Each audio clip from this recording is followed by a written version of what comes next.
바쁘신 가운데 또 이렇게 락 이렇게 두 번째 2024년 두 번째 이렇게 발표를 갖게 되어서 너무나 기쁘게 생각합니다. 특히 오늘 주제는 정말 흥미로운 그런 주제입니다. 그래서 저도 이제 잘 알지는 못하지만은 이런 주제를 가지고 발표를 하시는 박충식 교수님 너무나 감사드리고, 오늘 이 발표가 우리에게 많은 어떤 유익한 그런 어떤 메시지를 전달하는 그런 게 됐으면 좋겠습니다. 늘 이 학술진흥위원회 부의장 및 여러 이사님들 수고 많이 하시는데, 특히 오늘은 이제 조희경 교수님, 대구대학 조희경 교수님께서 사회를 보시고 주관을 하게 됐습니다. 지난번에 이어서 두 번째 발표인데, 박 교수님 다시 한번 감사드리고, 마치는 시간까지 우리가 좀 유익한 그런 시간이 됐으면 그런 바람입니다. 이상으로 인사 말씀 마치겠습니다. 감사합니다. 네, 회장님 감사합니다. 예, 그러면 본격적으로 발표를 시작하기 앞서서 박충식 교수님에 대해서 간략하게 소개드리겠습니다. 여러분 아마 저희 포스터를 봐서 아시겠지만 유원대학교 AI 소프트웨어 학과 석자 교수님으로 계시고요. 지금 현재 한국재난정보학회 이사님으로 계십니다. 그리고 그 외에도 한국포스트휴먼학회 고문, 그리고 한국체화인지학회 감사, 한국과학철학회 편집위원으로 활동 중이시고요. 그리고 모아데이터 기술 고문으로 또 역할을 해주시고 계십니다. 예, 교수님 50분 동안 발표 부탁드리겠습니다. 예, 교수님 마이크 넘기겠습니다. 우리 소리는 잘 들리시는지요? 예, 잘 들립니다.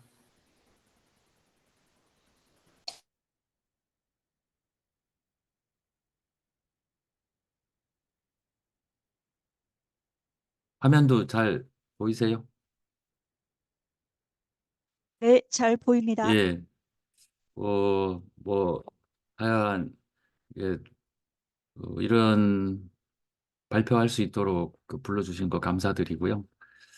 어, 좀 이렇게 흥미로우라고 제목을 좀 재밌게 지어봤는데, 그것 때문에 얼마나 관심들이 생겼었는지는 잘 모르겠습니다.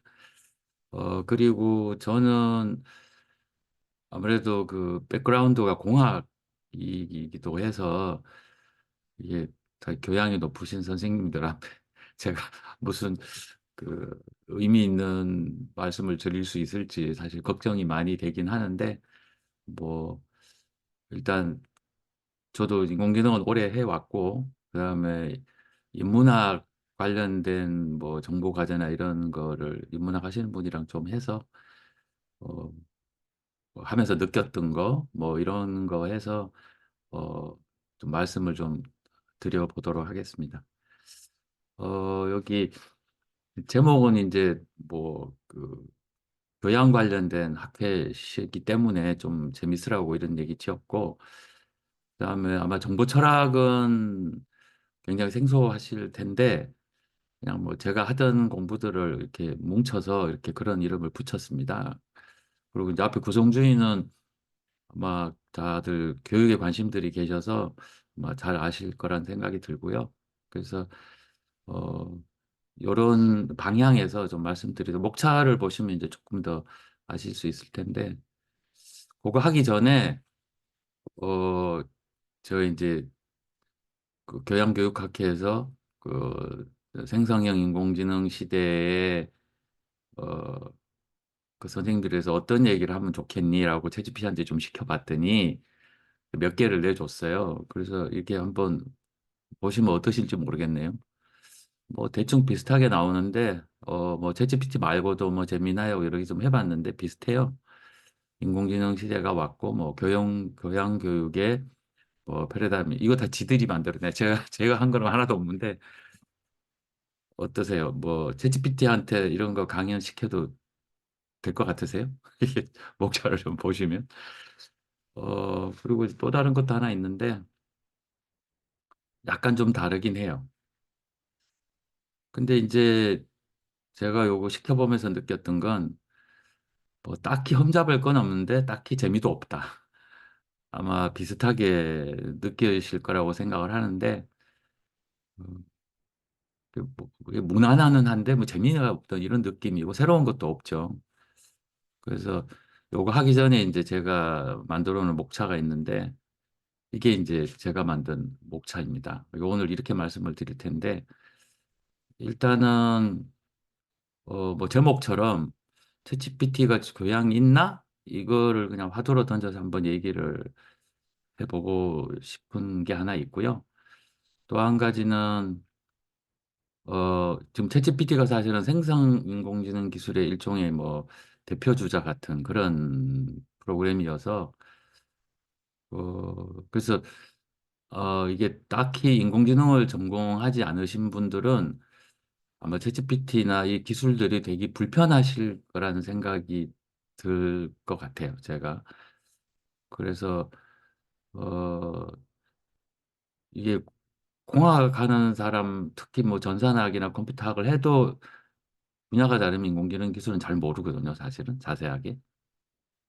근데 이제 너무 교육과 생활에 너무 이미 도착해 있는 것 같고, 그래서 어, 이제 제가 가지고 있는 생각은 이게 깊이 알 필요는 없다. 그 얘기를 말씀을 드리고 싶습니다. 그러니까 어느 정도까지 알아야 되냐? 그래서 제 생각은 요 정도만 알면 되지 않겠냐? 뭐 전공하실 이유도 없고, 그리고 또 인공지능 하시면 남의 밥벌이에 그 침투하시는 게 돼서 그것도 바람직하지 않고요. 그래서 아마 그 정도 선이 있을 것 같아요. 그래서 그 생각을 좀 해봤으면 좋겠고, 그 다음에 이제 이게 그 구성주의 정보 철학이라고 제가 최근에 쓰는 뭐 연구나 이런 데는 이 개념을 가져다 쓰는데 뭐 좀 생소하긴 하지만 간략하게 좀 말씀을 좀 뭐 여태까지 있었던 다양한 그 뭐 알미나 지식이나 이런 거에 대해서 그 정보라는 키워드로 살펴보면 어떨까라는 뭐 그런 좀 이렇게 융복합적인 개념을 다룰 수 있을 것 같아서 쓰는 말이라고 생각하시면 될 것 같고요. 그다음에 이제 어 교양교육과 이제 뭐 구성주의 정보 철학 뭐 요거 관련돼서 어차피 교육은 뭐 다양한 얘기가 가능하겠지만 어찌 보면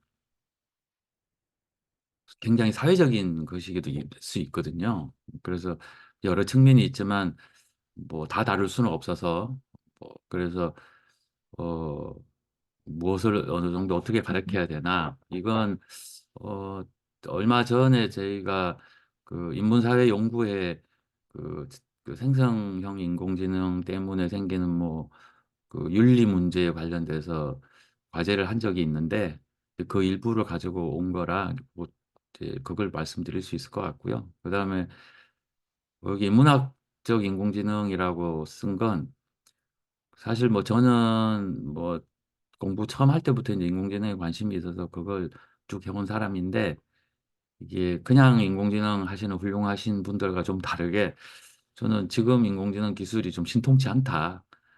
그리고 뭐 발표 중에 또 말씀드리겠지만 이게 기술이 아마 막다른 골목에 다다를 것 같다 이런 생각도 좀 있습니다. 뭐 저 혼자만의 생각은 아니고요. 그래서 과거로부터 인공지능을 잘 하려면 저는 인문학에 대한 통찰이 많아야 되지 않겠냐 라는 생각을 많이 했었기 때문에 어, 인문학을 굉장히 그 애호하는 잘은 몰라도 하는 공학도라 이렇게 생각해 주시면 감사하겠습니다. 이제 본격적으로 얘기를 좀 드려보겠습니다.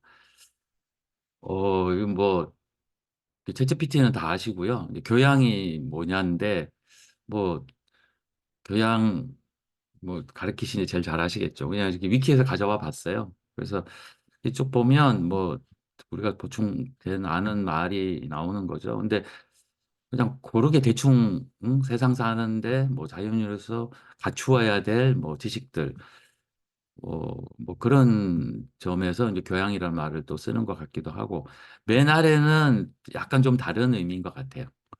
그 이제 그 사회적 관계에 있어서 태도라든가 뭐 이런 것들을 얘기하는 거겠죠. 챗GPT한테 이걸 요구할 수는 없겠죠.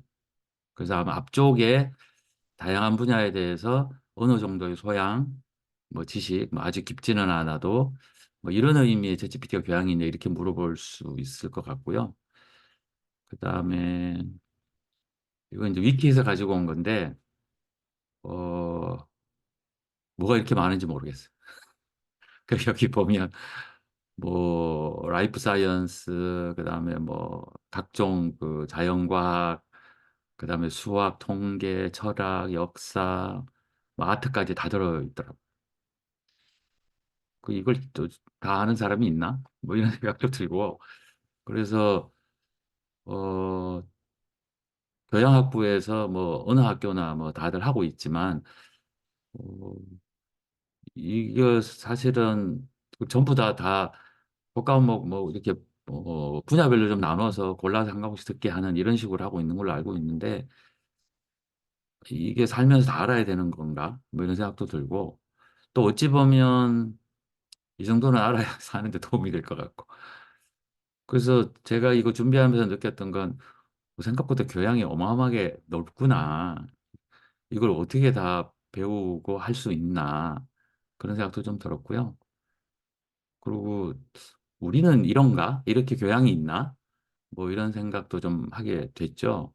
이제 그래서 챗GPT가 교양이 있는지 이제 생각을 하게 된 건데, 어, 이건 조금 이제 다른 거라서, 어, 저는 이제 그런 점에서는 챗GPT가 교양이 있다고 생각을 하는 거죠. 그 챗GPT가 어, 상당히 이렇게 해보셨으면 아시겠지만 상당히 잘 알아요. 여러 분야에 관련돼서. 뭐 이런 것까지 하나 싶은 생각이 드는데, 근데 아시겠지만 깊이는 별로 없어요.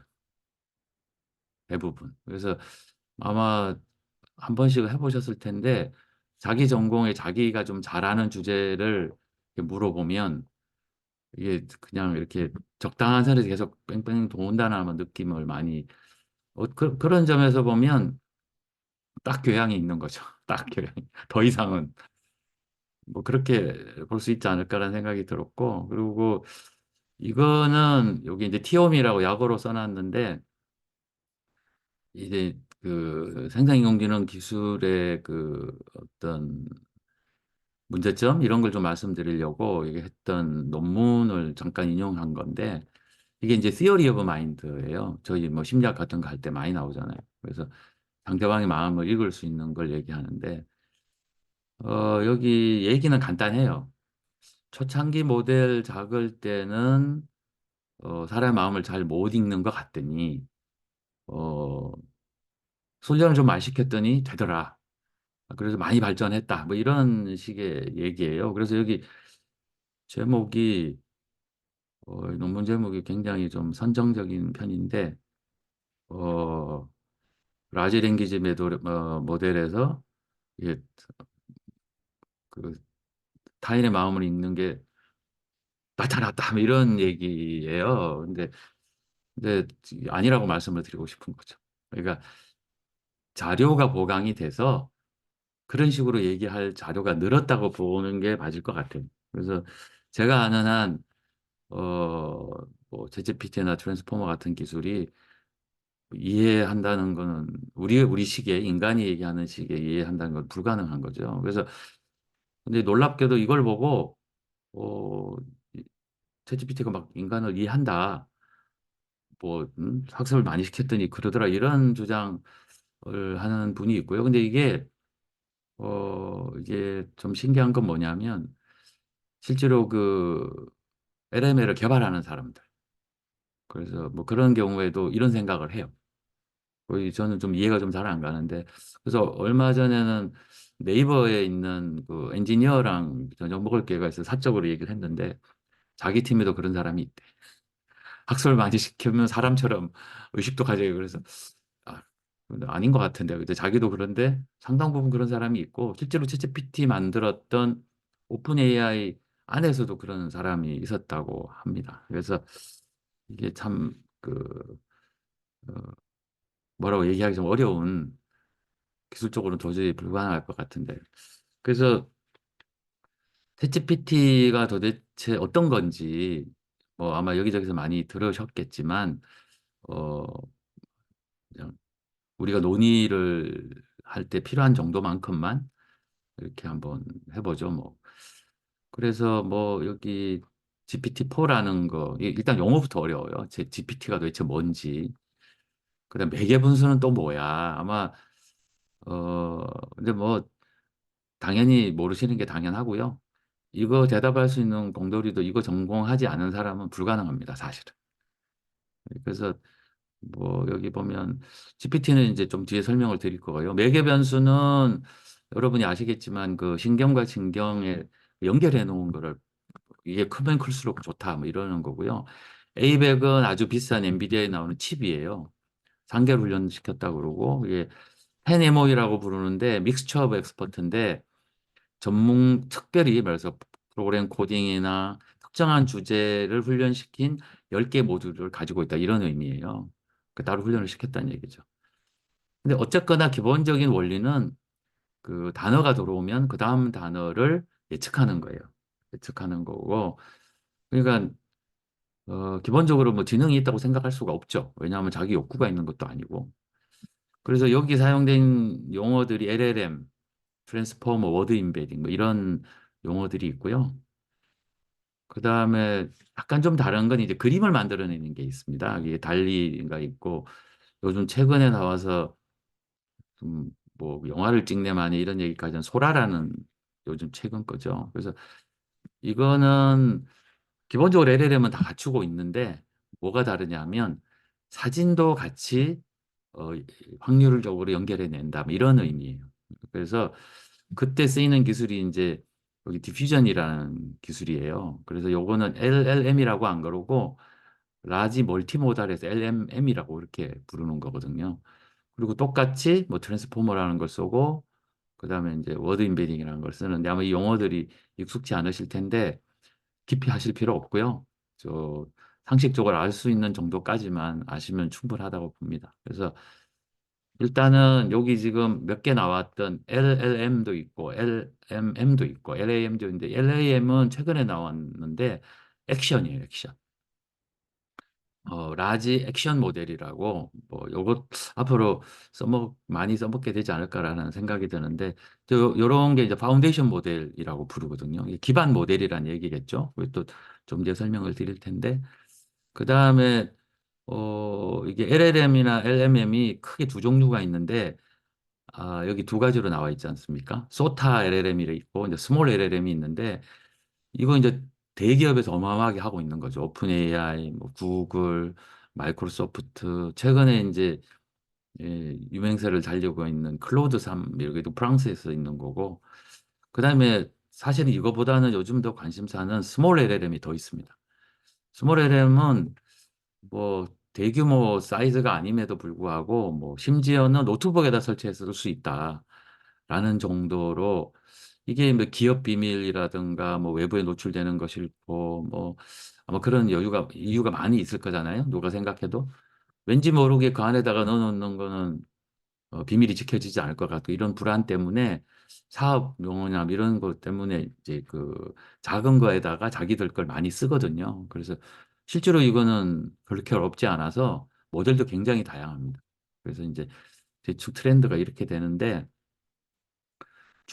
중요한 이제 제 생각엔 이 정도만 알면 충분하다 싶은 정도의 용어를 좀 정리를 해봤거든요. 그래서 그 파운데이션은 기반이니까 다양한 응용 영역에 쓸 수 있다는 거죠. 번역이 됐든 챗GPT이 됐든 문서 요약이 됐든 그래서 이제 그 파운데이션 모델이라고 이렇게 부르는 거거든요. 그러니까 어떻게 해야 되겠습니까? 미리 학습을 시켜놔야겠죠. 파운데이션이니까. 그래서 이걸 가져다가 쓰는 거죠.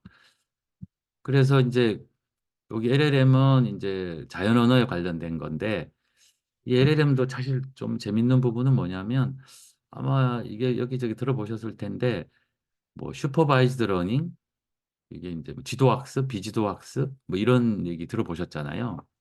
근데 이건 신기하게 셀프 슈퍼바이즈드예요. 스스로 한다는 거죠.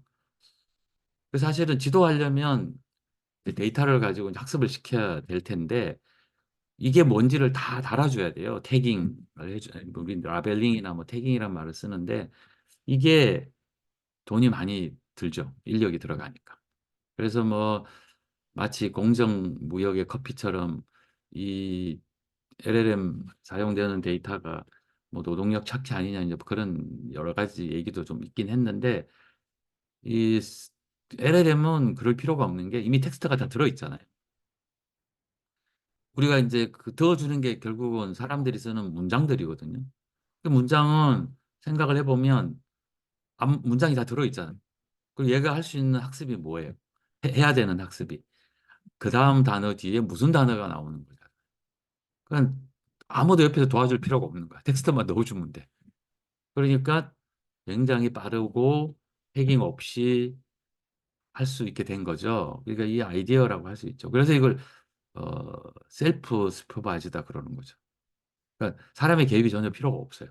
물론 뭐 만들어주긴 해야 되겠지만 이게 이 기술을 굉장히 빠른 시간 내에 학습시킬 수 있었던 아마 중요한 포인트라고 생각이 들고요.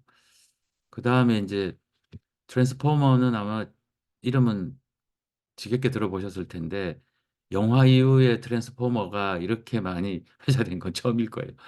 제 주변에도 트랜스포머가 하도 얘기가 많이 나오니까 인문학 하시는 분들이 유명한 논문이 있거든요. Attention is all you need라는 이 유명한 논문이 있는데 이 논문을 직접 읽어보셨다고 그러시더라고요. 그래서 왜 불가능한 이상한 짓을 하냐. 우리도 밥 먹고 살자. 뭐 이런 얘기를 했는데 사실은 뭐 이 트랜스포머는 대단한 기술은 아니에요. 만들기는 어렵지만 아이디어는 굉장히 간단해요. 뭐 저희 같은 경우에 문장이 여러 개 있으면 그 전까지는 문장을 순서대로 각각 다 중요하다고 이렇게 처리를 했던 건데 사실은 중요한 부분은 따로 있다라는 거죠. 그래서 중요한 부분을 스스로 체크해서 학습할 수 있도록 했더니 속도가 엄청나게 빨라지고 효율이 좋아진 거예요. 그게 사실은 이 트랜스포머라고 부르는 기술의 핵심이거든요, 사실은. 그러니까 속도를 빨리 하게 한 기술이지 명백한 아이디어라고 하기는 좀 어려운 거라고 보는 거죠. 그래서 이제 뭐 정보 처리 입장에서 보면 속도가 곧 지능이기도 해요. 빠르게 처리하면 그게 지능이 높은 거죠, 뭐 사실은. 그래서 하지만 근본적인 구조 자체가 이 아키텍처가 지능을 가능하게 한 건 아니다라는 게 이제 뭐 가지고 있는 생각이고요. 챗GPT의 그 GPT는 미리 훈련시켜 놨다는 뜻밖에 다른 건 없습니다. 그래서 LLM이고 아까 말씀드렸던 트랜스포머를 가지고 이렇게 만들어 놓은 거죠. 그러니까 미리 해놨으니까 갖다 쓰기가 쉬운 거죠. 그 다음에 이제 많이 들어보시는 용어 중에 하나가 프롬프트 엔지니어링인데 원래 뭐 프롬프트란 말은 어 원래는 뭐 연극이나 이런 데서 대사 불러주는 사람 이런 것도 프롬프트고 요즘 뉴스나 방송할 때 앞에 이렇게 띄워주는 거 이런 것도 프롬프트라고 그러고 그다음에 예전에 그 MS 도스 이런 거 쓰실 때 보면 그 C 나오고 깜빡깜빡거리는 것도 사실은 저희가 예전에 프롬프트라고 불렀어요. 커서가 깜빡거리는 거를.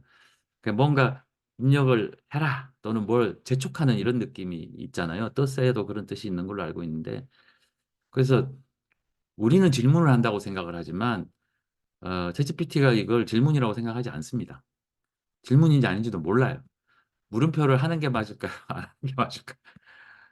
뭐 그런 게 별로 의미가 없어요. 왜냐하면 아까 원리를 말씀드렸듯이 단어를 주면 가장 가능성 있는 단어 하나를 그 다음 단어를 내놓는 거거든요.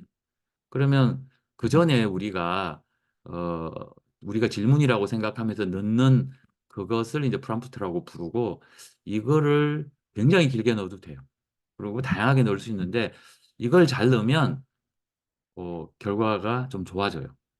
아마 미루어 짐작컨대 수많은 텍스트에서 맥락을 찾아갈 수 있도록 해주는 일종의 그 큐가 돼서 그럴 거라고 생각하는 게 뭐 보편적이라고 할 수 있는 거죠.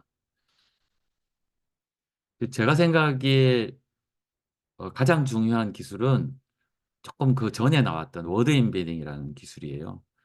아마 이것도 워드 투백이라는 말도 있고 있는데 단어를 집어넣는다 이런 소리잖아요. 이게 아마 찾아보시면 금방 나오실 텐데 여기 이걸 이제 벡터 공간이라고 저희가 불러요. 그게 사실은 워드 임베딩이 숫자로 만든다는 뜻이거든요. 그래서 어떤 단어가 이걸 이렇게 설명하기가 좀 요 부분이 저는 제일 어려운 부분이라고 생각하는데 단어가 어떤 단어 다음에 또 나온다라고 하는 거는 맥락마다 다 다르잖아요. 근데 그 맥락을 살릴 수 있도록 어떤 문장에서 쉽게 말씀드리면 어떤 그 글에서 어떤 단어와 어떤 단어의 관계와 또 다른 텍스트에서 어떤 단어 어떤 단어의 관계 거리를 이게 그래프로 숫자로 만들어 놓을 수 있다는 거예요. 그렇게 되면 이게 딱 해당되는 의미는 아니지만 유사한 의미를 가지게 되게 할 수 있는 아주 핵심적인 기술이라고 이렇게 생각을 하시면 되고 저는 이 아이디어가 가장 중요한 아이디어다 이렇게 생각을 하고 아마 일부 수긍이 가능하실 거라는 생각이 들고 요 밑에 거는 이제 이미지 제너레이션 하는 건데 마치 그 프랑스 그 전무파처럼 이걸 점으로 만들어낸 거예요. 이게 디퓨전 한다고 그런 게 이게 퍼져나가잖아요. 단어에 이런 식으로 다 만들어 놓은 거예요. 그러면 어떻겠습니까? 이거 섞으면 새로운 사진이 나오죠. 그래서 뭐 수학이나 이런 거 기술 자세히 몰라도 대충 이 두 가지를 보면 느낌이 온다. 저는 이제 그렇게 주장을 드리는 거예요. 그래서 이런 느낌으로 기술이 가능하구나. 뭐 이렇게 생각을 하시면 되지 않을까 싶고요. 그 그래서 이거 생성형 인공지능 기술이 갑자기 이제 뜨게 된 이유는 어 진짜 검색할 게 많은데 이게 쉽잖아요. 말로만 해도 되고. 그래서 아마 그래서 작년인가에 그, 철학자 대회 때 그때 이제 여기 포스트 휴먼학회 세션으로 챗GPT 스캔들이라는 세션으로 했어요. 이유는 아마 지금 채팅 가장 많이 하는 상대가 챗GPT 아니세요? 제가 보기엔 그럴 가능성이 있다는 거죠. 그래서 이게 거의 스캔들 수준이야. 그러니까 그냥 많이 하니까. 그러니까 되게 쉽다라는 게 제일 이제 한 거죠. 그리고 이게 보편적 지식을 다양한 분야의 다양한 텍스트를 가지고 있는 거죠. 그래서 뭐 저희가 뭐 집단지성 얘기 많이 하지만 사실은 챗GPT가 집단지성이에요. 역사적으로나 시간적으로 우리가 만들어 온 모두 다 집어넣어놨으니까 사실 우리가 다 알 수가 없는데 얘 잘 찾아서 어, 사람이 하는 말처럼 이렇게 잘 보여주는 거죠. 쓰기가 너무 쉽잖아요. 구글 같은 거 채팅해 보면 너무 뭘 많이 해놓으니까 또 읽어봐야 되잖아. 이게 이제 너무 편한 거죠. 그리고 그 외에 잡담도 굉장히 잘합니다. 이 프로그램은 전문가 수준으로 짭니다. 그래서 뭐 회사에서도 좀 반 정도는 프로그래머를 그 챗GPT한테 시키고 있어요. 저희도. 근데 새로운 걸 짜지는 않습니다. 새로운 걸 짜지 않습니다. 그 설계는 저희가 해줘야 돼요. 가장 뭐 유망한 그래서 IT 쪽에서는 앞으로 프로그래머 많이 줄을 거다 이런 얘기를 많이 해요. 근데 왜냐하면 그게 기술적인 문제여서 그런 거죠. 무슨 뭐 깊은 학문에 대한 인사이트가 필요한 게 아니고 프로그램 굉장히 많이 짜놨으니까 그거 가지고 설계만 잘해서 모듈별로만 만들면 그러니까 설계 자체는 이제 사람이 해야 되는 그런 거죠. 그리고 그다음은 이제 사실 지능은 뭐 학습 이론 이런 거 해보셔서 아시겠지만 지능은 기본은 기억이죠, 사실은. 기억해야 뭘 하지 않겠습니까? 그리고 그다음으로 중요한 게 연상이죠, 사실은. 그래서 이제 저는 인간이 만들어 놓은 자연 언어가 바로 이제 챗GPT 기억을 할 수 있고 그 단어와 단어 사이가 사실은 보통 우리가 심리학에서 얘기하는 연상 한 반 정도는 한다고 봐야죠. 우리가 무슨 말을 하는데 그 다음 단어가 안 떠오르면 못 하잖아요. 그걸 저희가 이제 치매라고 하는 거죠. 그게 맥락에 맞추는 거죠. 그래서 생성형 인정 기술이 이제 성공적으로 하게 된 이유는 기억력과 연상을 아까 말씀드렸듯이 단어와 단어의 관계잖아요. 그래서 이걸 잘 처리해서가 아닐까. 그리고 뭐 뭐 어떤 종류의 추론이나 이런 것들도 맨 밑에는 기억과 연상은 있어야 되거든요. 아마 이렇게 뭐 대부분 심지어 뭐 칸트도 읽어봐도 맨 밑에 가면은 연상이 나오거든요, 사실은. 뭐 상상 뭐 이런 거 나오니까. 그래서 아마 그래서 대단한 이렇게 능력을 보여주고 있는 게 아니에요. 그러니까 인간이 만들어 놓은 문장의 힘이라고 저는 이제 봐야 되지 않을까 이렇게 생각이 들고, 저희가 이제 물리를 문리라고 하잖아요. 글이다. 그러니까 결국은 표현되어야 되는데 저희가 어쨌거나 뭐 알든 모르든 많은 걸 글로 만들어 놨고, 그게 2차적인 상징 체계이긴 하지만 그걸로부터 충분히 아는 거죠, 사실은. 근데 그게 무슨 뜻인지는 읽는 사람만 아는 거. 쓴 사람만 알고 읽는 사람만 아는데 챗GPT는 무슨 소리인지를 모르는 거죠. 넣어놨다가 꺼내서 보여주는 것밖에 안 하니까. 저는 이제 그렇게 생각을 하고 있는 거고. 그래서 결국은 이제 단어 간의 확률이라는 게 맥락별로 현상이 일어나는 거고, 근데 이러다 보니 표절, 편향, 보완 이게 이제 요즘 다 얘기하고 있는 거예요. 그리고 돈도 엄청나게 더 많이 들거든요. 그래서 구글 검색하는 것보다 챗GPT에 검색을 해서 알려달라는데 에너지가 10배가 사용된다고 하는 얘기도 있고요.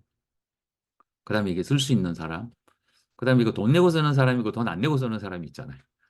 제가 보기엔 큰 차이는 없는 것 같아요. 저는 뭐 돈도 내고 써보기도 하고 있는데, 그다음에 뭐 통제도 가능하겠냐 이런 얘기도 있고, 그래서 상당 부분 다 잘라냅니다. 이게 순수하게 그렇게 하는 게 아니고요. 뭐 다른 몇 단계가 있는데 뭐 비윤리적 이런 걸 다 쳐내요, 사실은.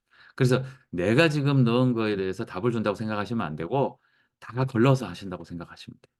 그래서 상당히 여러 부분 그렇게 돼 있고, 그다음에 이제 이게 어 지금 이거는 물론이려니와 그 딥 그 이제 바둑했던 그 딥마인드 나왔던 그때도 알파고도 이게 이기긴 이기는데 설명을 못 해주잖아요. 그 설명이 가능하지 않고, 설명이 가능하지 않다는 건 개념이 없고 개념을 만들질 못하니 인과 추론도 불가능한 거죠, 사실은. 그리고 뭐 윤리는 저희가 지금 챗GPT에서 일어나고 있는 윤리는 사람이 모니터링을 하고 있다고 생각을 하시면 됩니다. 근데 물론 사람이 보고 있으면서 모니터링을 하는 건 아니고요. 이제 다 걸러내고요. 그래서 한동안은 뭐 이게 탈옥, 이제 저희는 이제 탈옥이라는 말을 쓰는데 어 이게 그런 검열이 없게 만들어는 거죠. 그래서 실제로 초창기에 그런 게 좀 많았고, 지금도 몇 개 그 LLM들은 다운받아 쓸 수 있는데 검열 없이 쓸 수 있습니다. 이제 검열 없이 쓴다는 건 비윤리적이고 또 위험하고 이런 것들은 다 잘라내는 거거든요. 그러니까 어떻게 보면 인류가 쌓아놓은 그 텍스트로 만들어진 사상들을 검열을 하는 거죠. 유통 단계에서. 근데 사실은 그걸 빼고 보면요, 인간이 얼마나 부도덕하고 치사한 수많은 글들이 실제로 존재하고 그걸 그대로 접근하면 창피할 정도의 글들이 많습니다, 사실은. 이제 그걸 공공의적으로 이제 어차피 뭐 윤리가 실존하는 게 아니라 이상이잖아요. 그래서 그걸 하고 있는 거죠. 근데 이제 실제 텍스트가 그렇다는 의미가 아니거든요. 그래서 검열 없이 하면 이게 적나라한 걸 볼 수가 있게 되니 이제 이것도 문제가 좀 있고, 창의성은 좀 어려운 문제긴 한데 저는 이제 없다고 보는 거죠. 없다고 보는데 어 가끔 창의적인 게 있잖아요. 그러니까 글이, 어떤 사람이 쓴 글이 창의적인 건 거죠. 그러니까 그게 잘 이게 이제 이 우리가 이거 창의적인데 근데 이게 수준의 문제인 거죠, 사실은. 그래서 그 정도 창의는 이미 글들에 있는 것들이고, 그리고 실제로 아주 창의적이진 않아요. 왜냐하면 확률이 높지 않거든요. 창의적인 확률이 희박해야 되는데 그걸 고를 가능성 굉장히 희박합니다, 사실은. 창의적이라고 써놓은 글들 안에 있는 것들을 골라주는 정도라고 생각하시면 돼요. 그래서 진짜로 창의적일 수가 없고, 그리고 당연히 과정에 대한 정보를 얘가 가질 수가 없어요. 그러니까 예를 들어서 지금은 이제 그것도 처리를 하는데 이런 거야. 예를 들어서 뭐 이 문장의 길이는 몇 자야? 이렇게 물어보면 이게 전형적인 이제 그 셀프 리프렉션이 필요한데 못했어요, 예전에. 근데 지금 하거든요. 근데 이게 성찰적이 돼서 그런 게 아니라 요런 말들이 아주 자주 나오니까 프로그램이랑 같이 짜서 그걸 돌리는 거예요. 그래서 여기 옆에서 예로 들여본 거 보면 소크라테스는 사람이고 사람은 죽는데 소크라테스 죽냐? 근데 이게 모른다는 거예요. 이게 바드였는데 자연어도 이제 지금은 해요. 근데 이런 게 하도 많이 나오니까 또 학습을 따로 시킨 것 같아요. 근데 또 다른 것들을 집어넣으면 어렵고요. 그래서 뭐 최소한 이런 3단 논법적인 어떤 패턴을 스스로 학습할 거다. 오해라고 저는 생각을 합니다. 그래서 뭐 여러 가지 문제점을 가지고 있는 거죠. 그래서 이제 이건 그림이 좋아서 이렇게 하나 이게 이제 인공지능 기술 관련 이 사이트에 들어가시면 그림이 멋있게 그려져 있어요. 이 중요한 포인트라고 생각되는 거예요. 맨 끝쪽에 이제 LLM이나 제네티크가 들어 있겠죠. 그래서 사실 이거 예전에 썼던 인공지능의 역사는 이제 인공지능에 그 관련된 책을 여러분이 쓰면서 그 인공지능 역사 부분에서 제가 이제 이걸 가져다가 이제 썼었는데 이 그림을 왜 넣어드렸냐면 요약을 하면 이제 이런 건데 여기 보면 저희가 지금 쓰고 있는 게 인공신경망이라는 거거든요.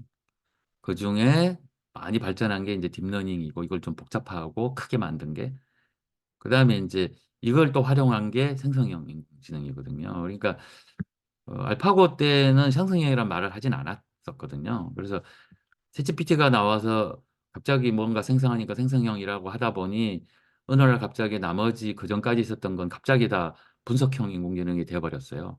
사실 뭐 딱히 그렇게 구별을 해야 할 근거가 있는 건 아닌데 근데 사실은 인공지능이 이걸 요즘 많이 유행을 하고 쓰고 있지만 사실은 그전에 사용하던 방식 이제 그게 아마 항상 그 딥러닝 나오면서 그 폄하되고 욕먹는 너들이 이때까지 잘못했었던 거야 이렇게 할 때 나오는 이제 심볼릭 AI라고 부르는 규칙 기반이라든가 뭐 탐색 기반이라든가 뭐 이런 종류의 그 과거의 인공지능이라고 부를 수 있는데 사실 지금도 이거 다 쓰고 있습니다.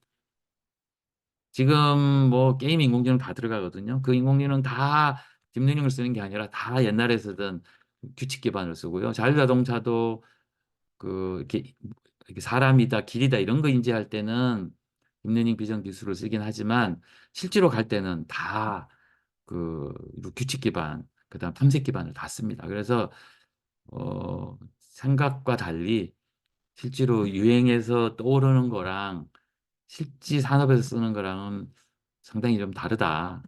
이런 점도 좀 어, 그래서 어, 이제 요즘 현재 이제 이게 저는 제 생각에는 생성인공지능을 요 정도 키워드들을 아시면 충분하다. 저는 그런 생각이 들고요. 이제 이게 개선하기 위한 문제들이 있잖아요. 이제 앞으로의 방향이라고 봐야 되겠죠. 그러면 이제 아까 말씀드린 보안 문제, 정보를 막 집어넣으니까. 그다음에 이제 뭐 확률적 앵무새다고 얘기할 때 하는 이게 이제 할루시네이션이라고 환각이라고 부르는 게 있고 그다음에 너무 도메인이 모든 영역을 하니까 시간이나 돈이 많이 들어서 특정한 영역으로 만들려는 뭐 이런 것들을 아까 이제 그게 스몰 LLM이라고 부르는 것들이거든요. 그래서 이제 이걸 계산하는 기술이 크게 두 가지가 있어요. 하나가 이제 파인 튜닝이라고 부르는 거죠. 그냥 이 말 뜻대로 보면 세밀하게 조정한다는 소리잖아요. 뭘? 파라메타를. 그러면 이 파라메타가 많다고 말씀드렸잖아요. 이게 돈이 많이 들고 굉장히 어려워요. 그래서 이걸 많이 쓰지는 않습니다. 그럼 뭘 쓰냐? 프롬프트 엔지니어링이라는 방법을 많이 쓰는데 보통은 그렇게 얘기하죠. 잘 달아주면 잘 쓴다. 길게 써주고 근데 그걸 사람이 어떻게 하겠어요.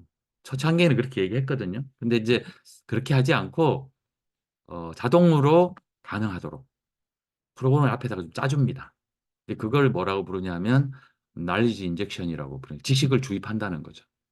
그래서 그 아마 이런 용어는 익숙지 않으시겠지만 그걸 LAG라고 부릅니다. 프로그램을 그러니까 정리된 지식을 미리 좀 다 알려주는 거죠.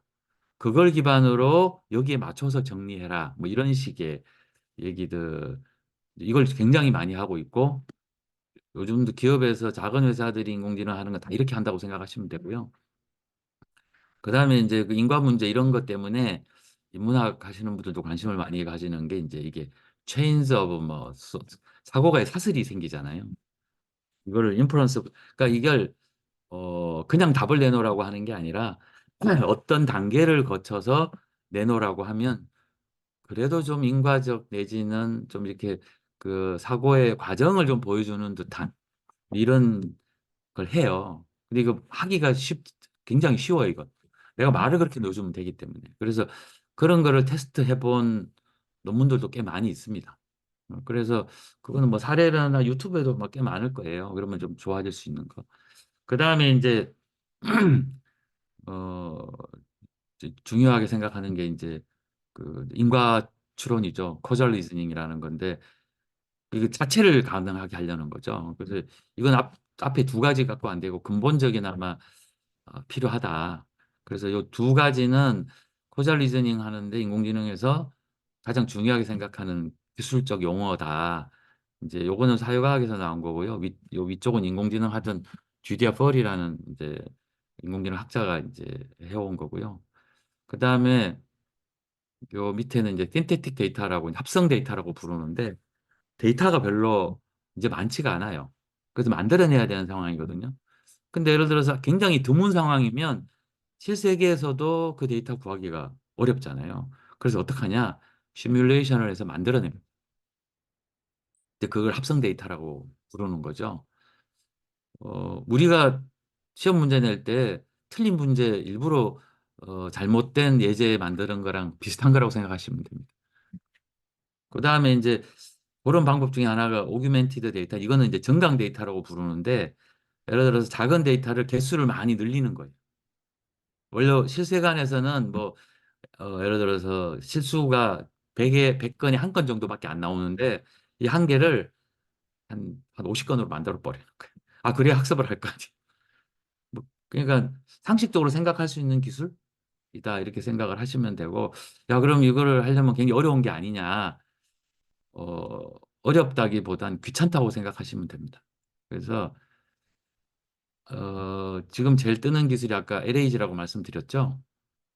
여기 이제 그림을 간단하게 하나 가져왔는데 LAG를 하시라고 말씀드리는 게 아니라 LAG가 어떻게 이루어지는지를 이제 한 부분만 좀 말씀드리면 이제 이해하실 수 있지 않을까 싶어서 그래서 여기 보면 어,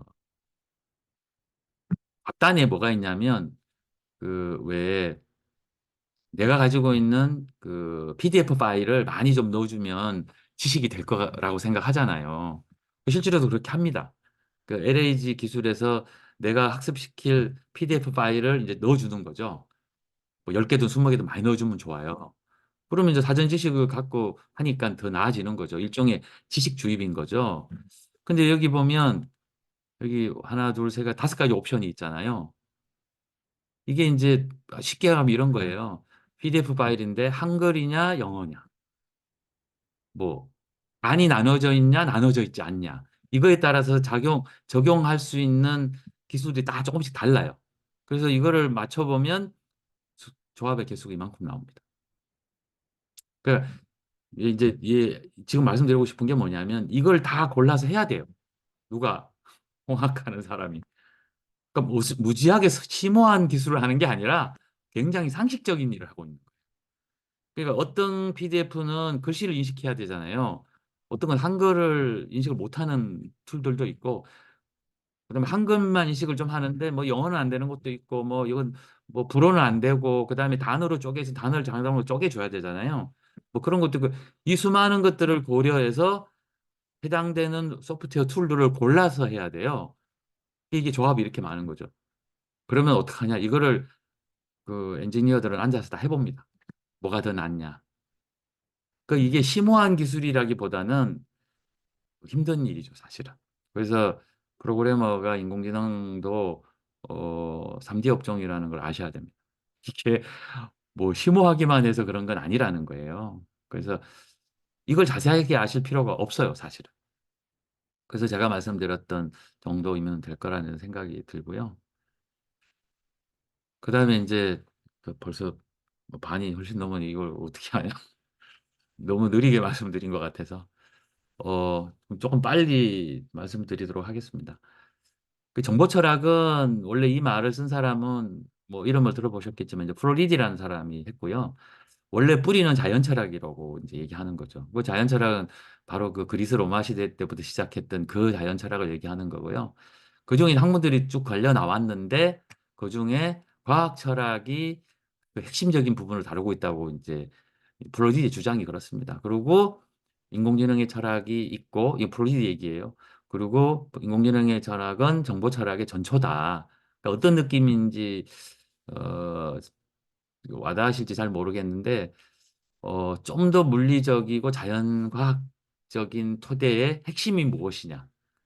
라는 거를 이제 이 브리지는 이제 정보 철학이라고 하는 거죠. 그래서 저도 뭐 인공지능을 하면서 좀 낫게 하기 위해서 인문학적인 아이디어가 필요하다 뭐 이런 생각을 하다 보니 뭐 자연스럽게 정보라는 키워드를 하게 됐고 그래서 여기 핵심적인 뭐 구성주의도 뭐 여러 가지가 있습니다만 여기 이제 주로 제가 생각하는 거는 뭐 바레라 마투라나 뭐 이런 식의 뭐 그 파레스까지 해서 구성주의 중에도 이제 그 급진적 그 레디칼 컨스트럭티즘이라고 부르는 거. 작동적 구성주의는 이제 르만이 쓰는 말이고요. 여기서 핵심적인 아이디어는 사실은 자기 생산 체계죠. 자기 생산 체계는 이제 인문학에서도 뭐 오토포이시스라는 말로 뭐 새로운 개념. 근데 이게 시스템을 다루는 새로운 방식이라고 생각을 하는 거죠. 그러니까 예전에는 뭐 체계가 뭐냐 이렇게 하면 부분들이 모여서 전체가 된다 뭐 이런 것도 있었고 목적과 수단으로 이루어진 거다 입력과 출력 이렇게 생각을 했는데 여기는 환경과 스스로를 분리해가면서 살아남는 것 그래서 이게 좀 유효한 방식의 아이디어다 이런 생각을 가지고 이제 많이 개발이 된 거라고 이제 보시면 됩니다. 그래서 뭐 구성주의는 이미 다 아시겠지만 결국은 모든 건 이제 관찰자들이 만들어내는 생각들이잖아요. 그걸로부터 뭔가 만들어지는데 여기에 이제 그렇게 하는 걸 이제 정보 행위자라고 볼 텐데 이 대상을 꼭 인간만이 아니고 기계나 조직이나 사회도 그런 식으로 설명이 가능하다라고 이제 생각을 하는 거고 그래서 결국은 어떤 행동을 할 거냐에 어떤 결정을 해서 행동을 해야 돼. 그러니까 무언가를 액션을 해야 될 때, 행위를 해야 될 텐데 그 행위를 하려면 예측이 가능해야 되고 예측이 가능하려면 세상에 대해서 알아야 되잖아요. 그렇게 만들어진 것을 이제 저는 정보라고 이제 얘기를 하는 거고 그리고 그건 다 다를 수밖에 없다는 거죠.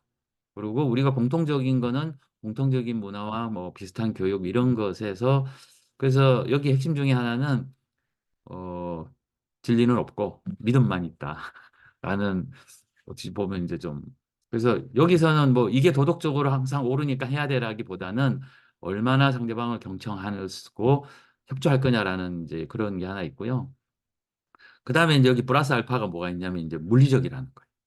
모든 것들은 물리적이다라는 토대를 좀 가지고 있는 거죠. 그러니까 좀 자연과학적이다라는 걸 염두에 두자는 그거가 있는 거죠. 만들어야 된다는 그런 것도 있고요.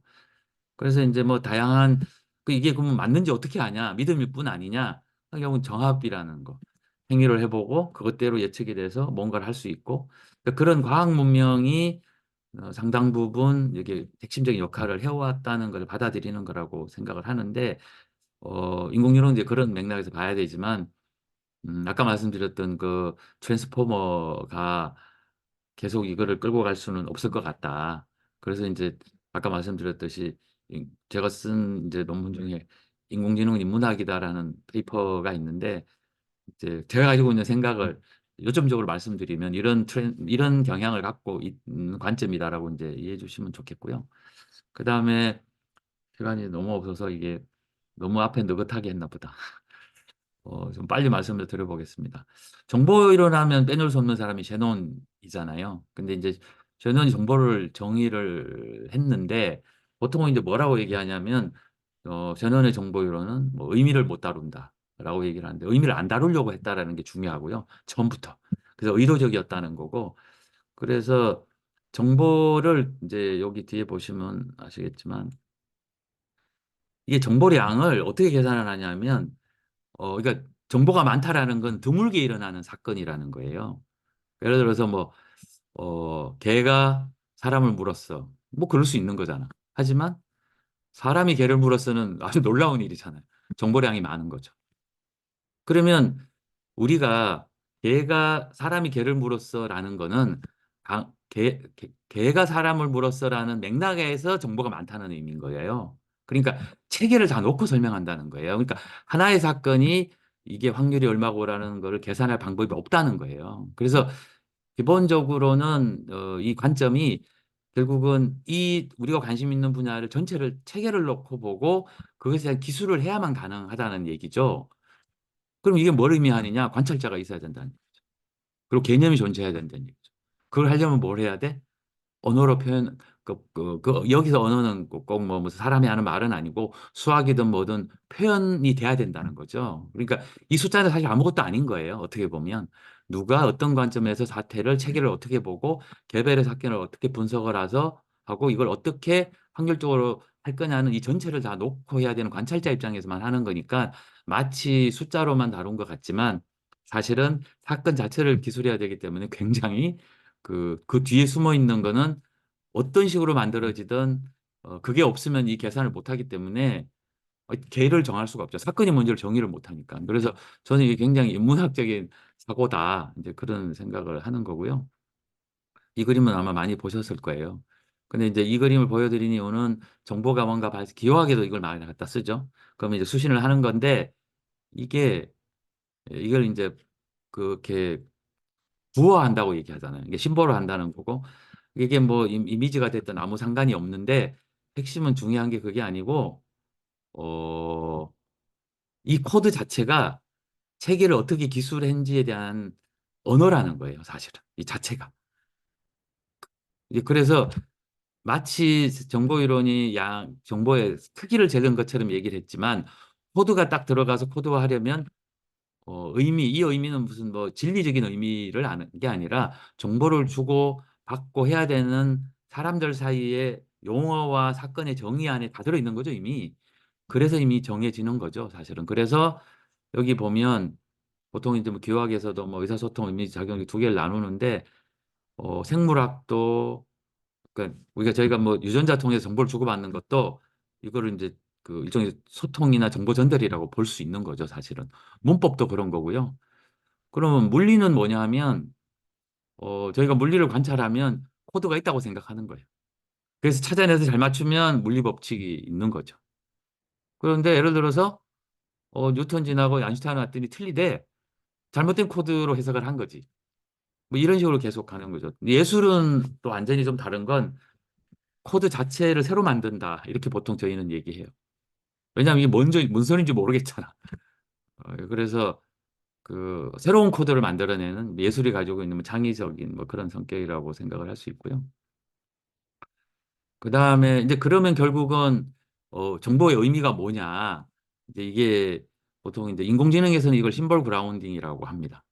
그러니까 사실 언어일 수밖에 없거든요. 그래서 제 생각에는 과학과 공학, 인문사회학이 접점이 사실은 바로 이 심볼 그라운딩, 이 심볼 그라운딩 인공지능에서 쓰는 용어예요. 근데 그걸 다른 말로 고치면 기호학이라고 할 수 있습니다. 소치라고 퍼스. 그래서 이걸 뭐 정보계약이란 말도 있고요. 그래서 그냥 제가 이것저것 하면서 이렇게 만들어진 정보의 어떤 특징들이 있다고 저는 이제 생각을 했거든요. 그래서 이건 진리가 아니고 굉장히 믿음이고 그리고 구성주의다 보니 뭐 존재 자체에 상관 인식론적으로 알게 된다는 거고 그리고 뭐 당연히 관찰적일 수밖에 없죠. 그다음에 이제 내가 맞는지를 어떻게 알아? 그러니까 내가 나만 아는 거지. 이제 여러 사람이랑 관계에서. 그리고 개념은 다 만들어내는 거라는 거죠. 그래서 뭐 대표적으로 주장하는 것 중에 하나가 뭐 수학이 발명이냐 발견이냐.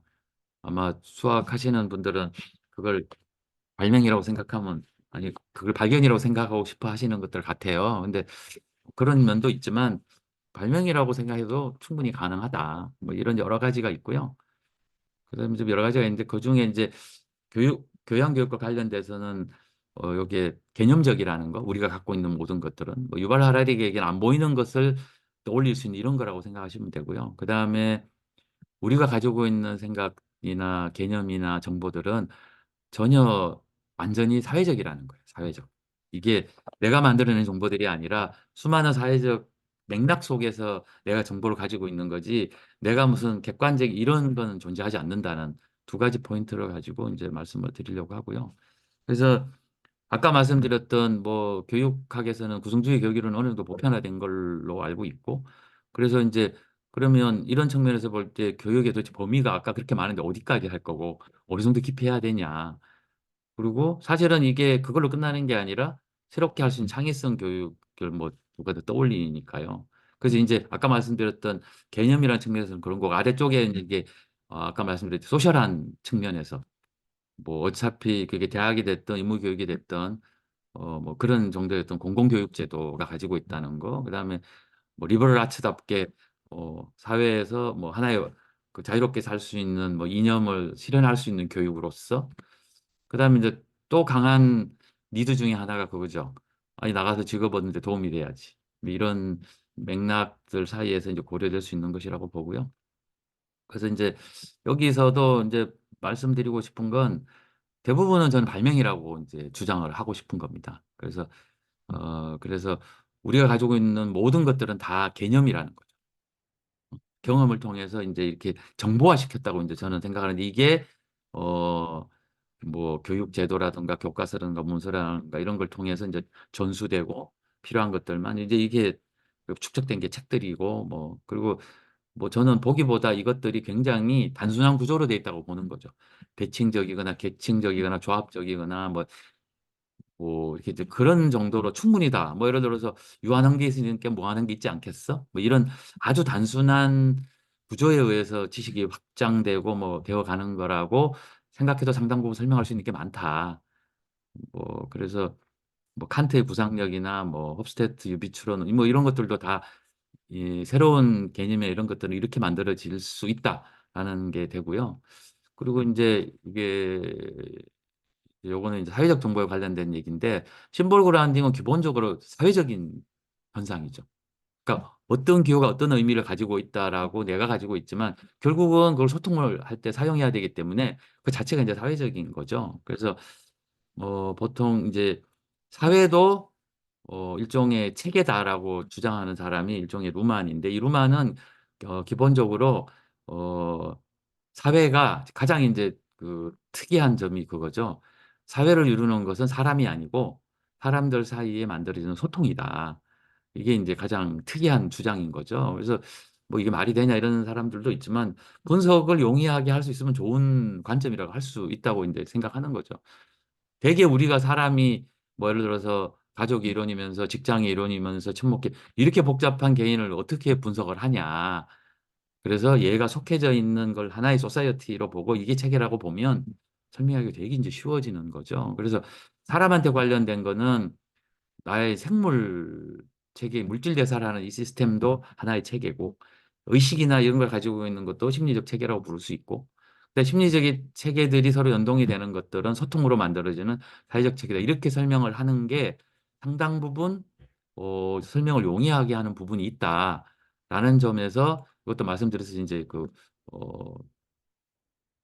근데 그 자기 생산 체계적이라고 인제 볼 수 있다는 거죠. 그래서 이제 그거에 비추어서 말씀을 드리면 결국은 인제 정보는 아까 말씀드렸듯이 세계 모델이라 그랬잖아요. 그래서 욕구를 갖고 있는데 내가 무슨 행동을 해야 될지에 대해서 가지고 있는 생각들을 인제 정보라고 하는 거고 언어가 그런 걸 인제 외재화해서 표현할 수 있는 것이 되는 거고 뭐 개념에 따라 다르지만 언어는 체계가 아니라고 생각을 합니다.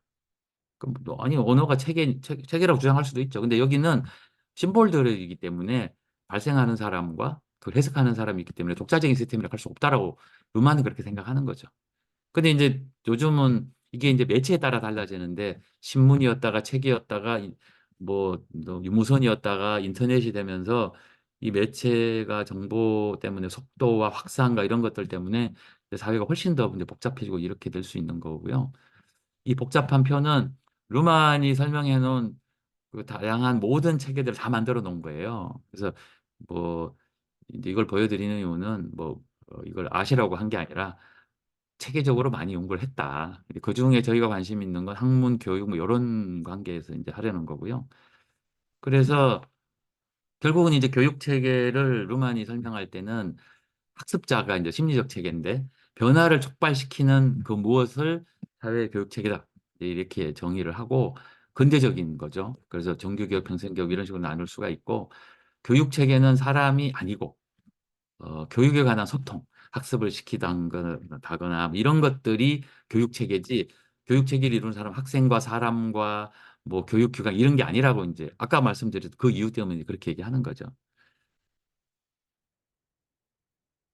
그래서 뭐 교육 체계 덕분에 심리적 체계들이 다른 기능적 체계에 연동할 수 있게 된다고 얘기하는 거죠. 사실은 저희가 교육을 통해서 사회화 시키잖아요. 그래서 뭐 체계에 맞게 하고 이런 것들이 있는 거고, 그다음에 그 뒤에 보면 교육을 필요로 하는 개인들이 교사의 의도적인 그 교육적 의도를 받아들이고 교사의 기대에 따라 행동할 수 있도록 동기를 부여하는 방법은 없다라고 이제 루안이 명확하게 얘기를 왜?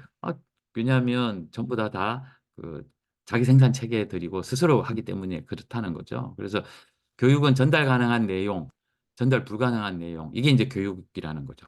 우리가 교과과정 내용을 저희가 정하잖아요. 이거는 적절치 않아.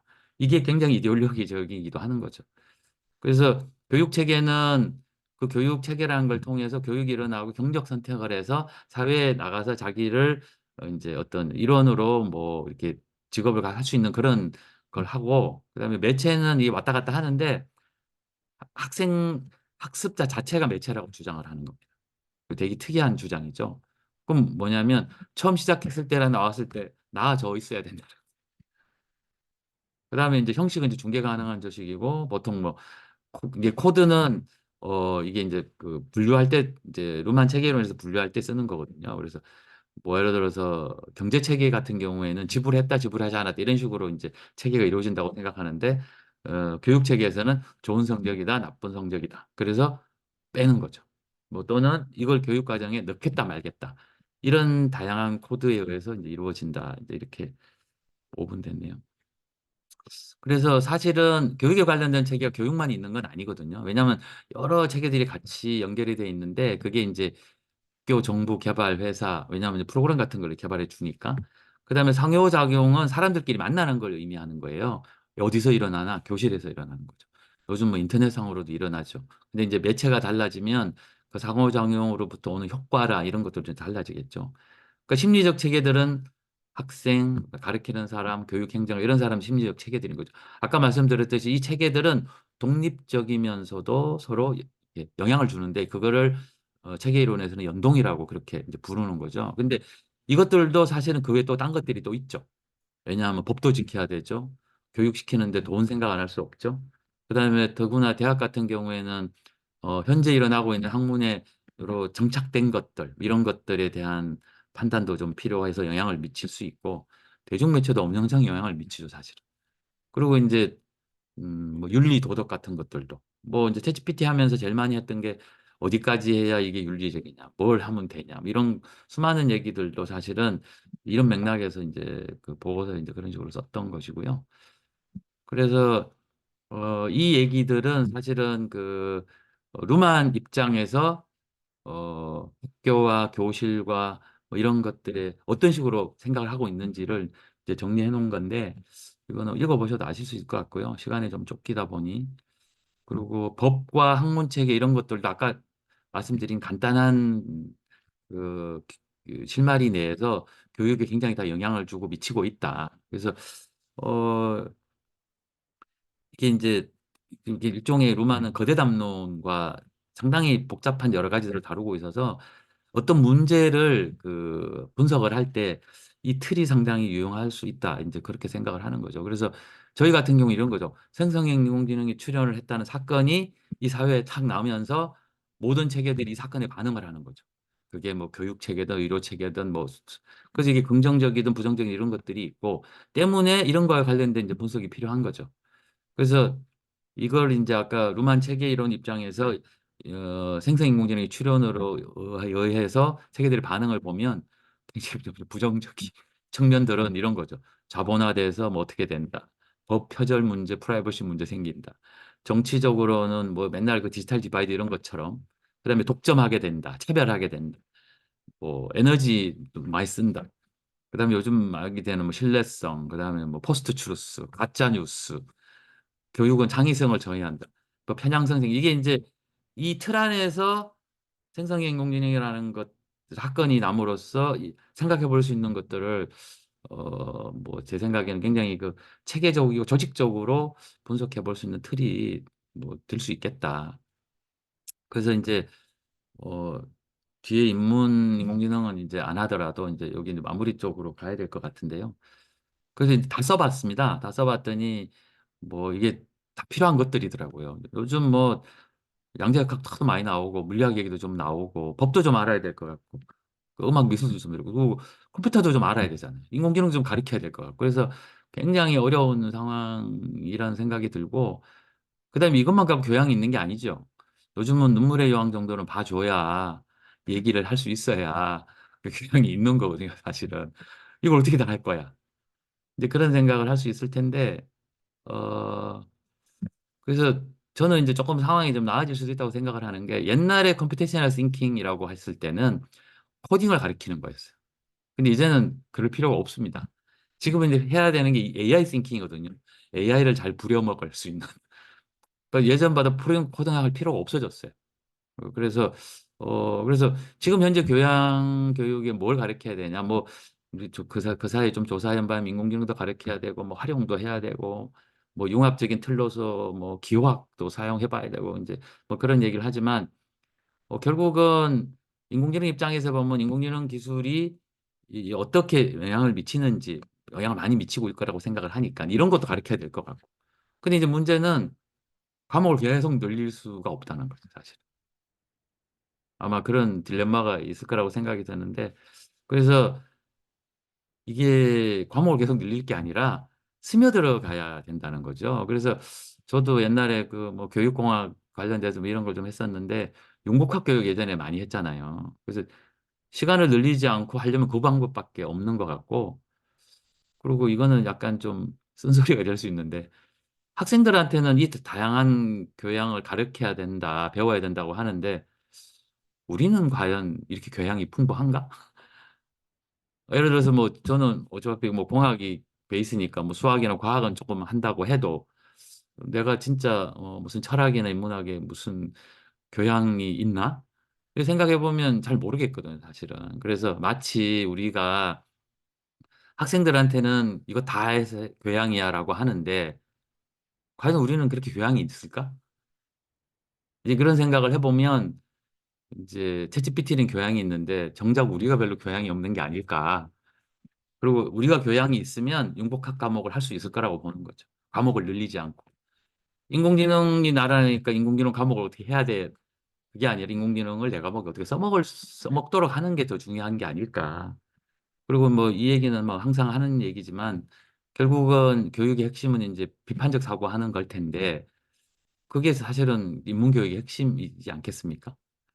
그래서 동영상으로 할 수 없는 교육을 해야 된다고 보는 거죠, 사실은.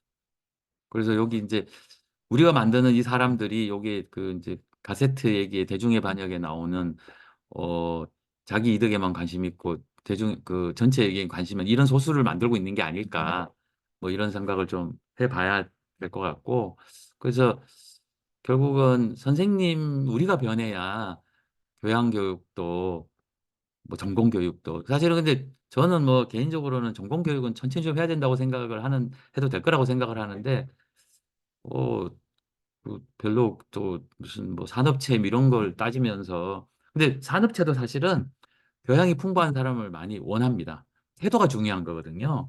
그 기술은 금방 바뀌어요. 그래서 태도가 훨씬 더 중요한 그런 자세를 교양교육에서 가르쳐야 되지 않을까.